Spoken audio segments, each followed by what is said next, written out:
So this arrived and yeah. I was really excited when I pre-ordered this, and sure, Jesse was right.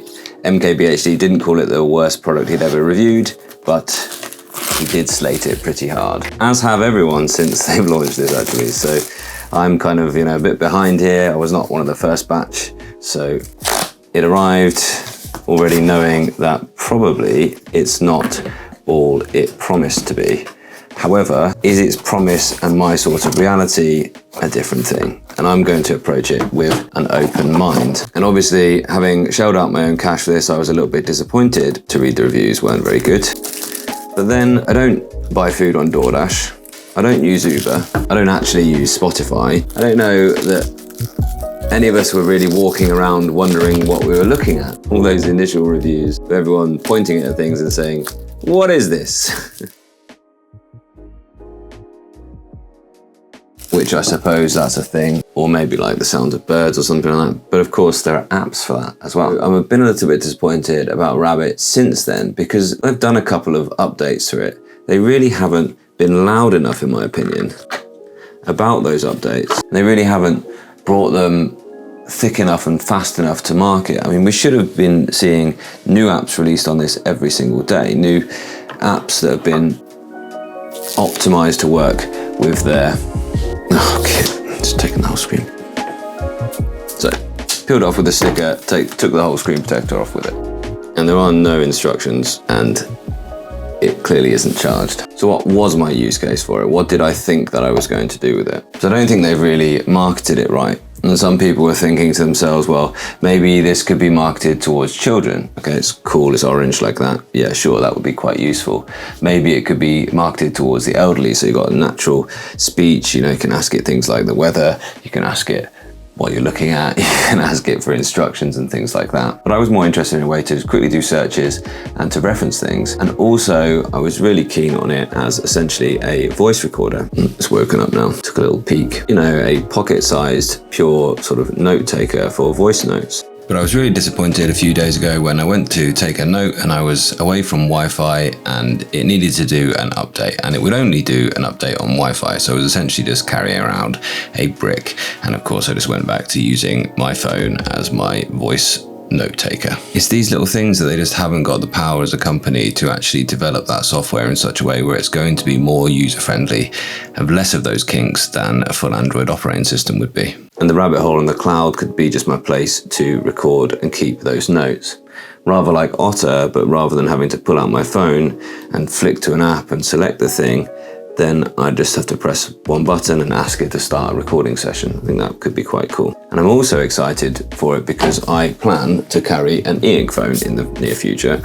So actually, rather than have the whole Z Fold 3, the essentially tablet in my pocket, I'm thinking to myself, I'm going to have an e-reader that's also going to keep me communicating with people, and a 4G reference device like this for my voice notes and for anything I need to do with a small color screen. And then I haven't got the temptation to be spending more time on YouTube and other things like that, but I can get all of my things done. And I'm also interested in that large action model and what it promises for the future. Although really, why haven't they made it a phone? They should have made it something at this sort of size and it have an exclusive app, which was the large action model. And people would still have been excited by that. The only place you'd get it would be on this one device.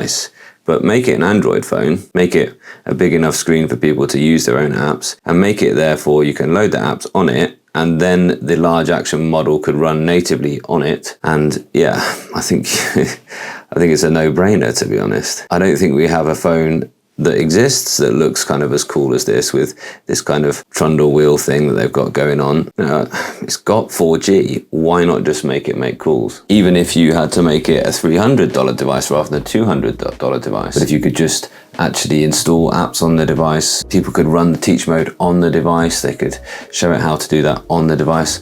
I think it could be a really good thing. And it could just be a phone with a really, really good assistant, as long as they could actually get it there. But as it is, it seems like I might have just bought myself a little bit of internet history here. It's cool, it looks cool, and I will carry it around for a bit, I will test it out. Let's see. And the thing is, I think I'm more excited about an e-ink phone than I am about it. Well, I know I'm more excited about an e-ink phone because when I got the notification that this package was about to be delivered, and I thought to myself, I know a couple of things are coming in the near future, I was excited because I thought maybe that would be the Big Me high break on its way. And I was more enthusiastic for that than I was for this arriving. I'm gonna go ahead and get it all set up, and yeah, I'll let you know what I think. So I have actually been using this for a little while now, and I can tell you I just think they've marketed it totally wrong. I think the whole like picture search thing, the whole like simple queries that they're showing off online, that's just a total gimmick. But this thing could still be a really excellent professional tool, and if they could get some kind of Rabbit OS which had some really useful office and organizational tools, I could see it as a tool for professionals. I like the rabbit hole, and I like the recent update where you can ask it questions of any of the conversations or chats that it's had before. Those are all good things, but they seem to care a lot more about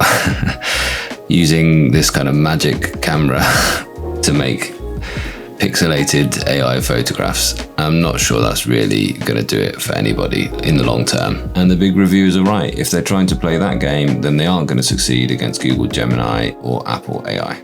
As you can see, I've used it quite a lot. I've used it to record quick run-throughs of what I'm intending to say in live streams or in videos. I've used it as a place to start full reviews, to start writing the script. And it's good because then you actually are talking the script, which is what you're going to end up doing. You're not writing it and then having to say it out loud.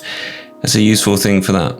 And you can see I have had a bit of fun with the camera every now and then. You know, there's some really good things about that. And the transcription is generally pretty accurate, and you can just click download the transcription and you get a text file. So that's all good. Okay, so it's all up and running. It's got a little bit of charge now as well. I just think they needed to make it a phone. I don't see why it isn't a phone. I think at the minute it's just an app. If it was just a slightly bigger screen, keep some of these things in here, it would have been great actually. Because actually the rabbit hole thing is not too bad. And I think this is what it is, but they've focused on this large action model, and they've focused on this order me a taxi. You know, like it was a really challenging thing to ring up a person and have that conversation anyway, or use the app. They focused on that rather than focusing on what it could be, which is actually a really nice place for your notes. And as long as I can search this, and I even did some kind of testing, kind of get the names of the devices that I review, which that's an important thing to me, of course. When I use Otter, then it really fudges up the names of the devices. I think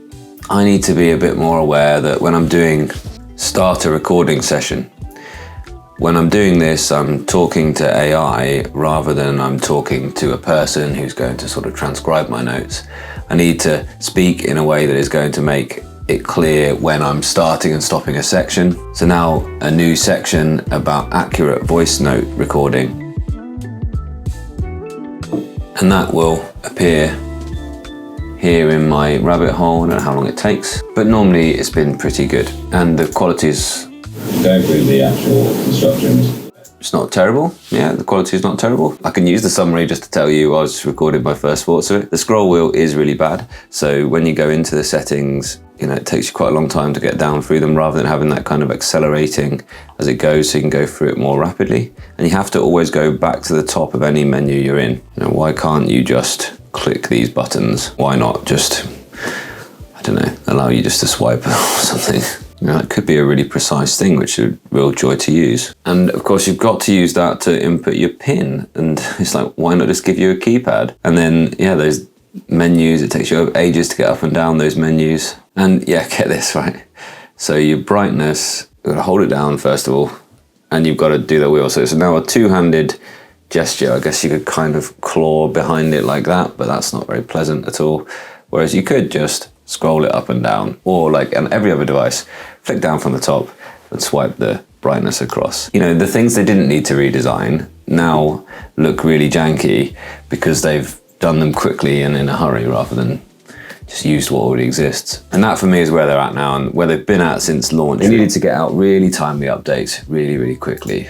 You see, when I work with a company like Boox, for instance, and on a recent device that I've been reviewing, then myself and another reviewer noticed that with the external keyboard, it had a problem with the shift key. Yeah, they've immediately, like 2 days after we put out those videos, there's an update for it, changing that so that it just works now. And so all the other users won't have that issue. That'll be solved by the time it gets to them. But there's still so many issues that were like pointed out by the original reviewers and they still haven't been solved. The company Rabbit just needs to develop that kind of trust with its users that actually they're going to notice things wrong with it and it's going to be fixed quickly. I asked it to tell me the benefits of having solar cells because some chaps are here surveying the house for solar cells today, and it got as far as halfway through one, then it just stopped. I asked it why did it stop, and it didn't do anything.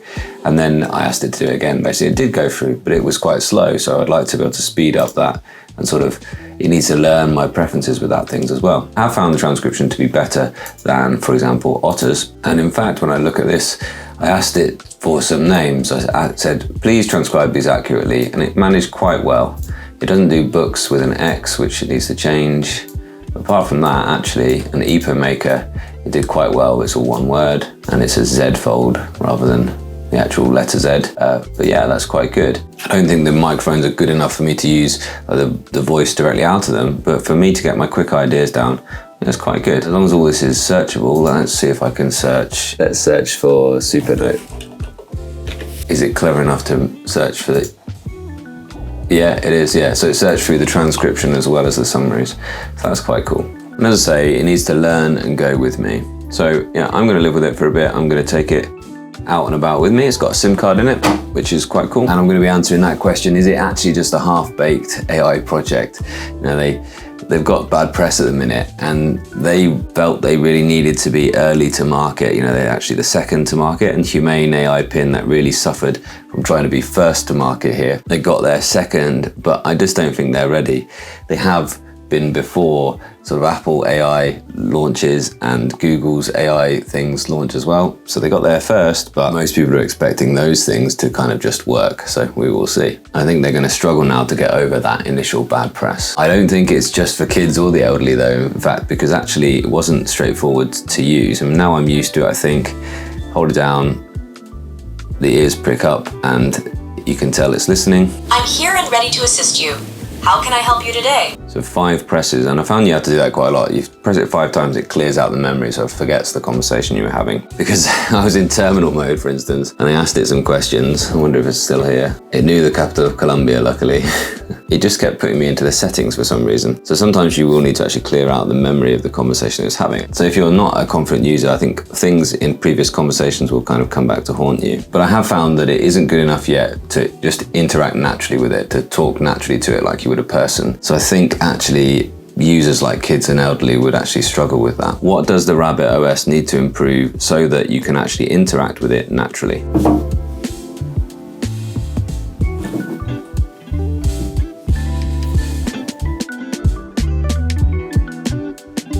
Yeah, and it does that quite a lot, just chooses not to answer. What improvements could be made to the Rabbit OS so that users can interact more naturally with it? You know, all the demonstrations are just like people asking it random bits of trivia. Improving natural interaction with Rabbit OS would involve enhancing language understanding, contextual awareness, and expanding task capabilities. Yeah, not a bad answer. But actually, could it be just an excellent voice note taker and a place for your thoughts? I wonder. They need to redefine what it is and it isn't right now. Because if people think, well, it's just an app, why can't we just pay a subscription to have that on our phone? And they've been accused that it was actually just a scam, so that's really bad. Perhaps Rabbit existed to have this kind of tech moment, and now they'll sell their software to another company. Maybe they're looking for a Google or an Apple to buy their large action model. But right now, most people are finding that large action model isn't all it was cracked up to be anyway. I don't see why this wasn't something which could be the one thing that you could carry. If it was a version of Android and you can actually use it for phone calls, for normal messaging, then it might have actually been good.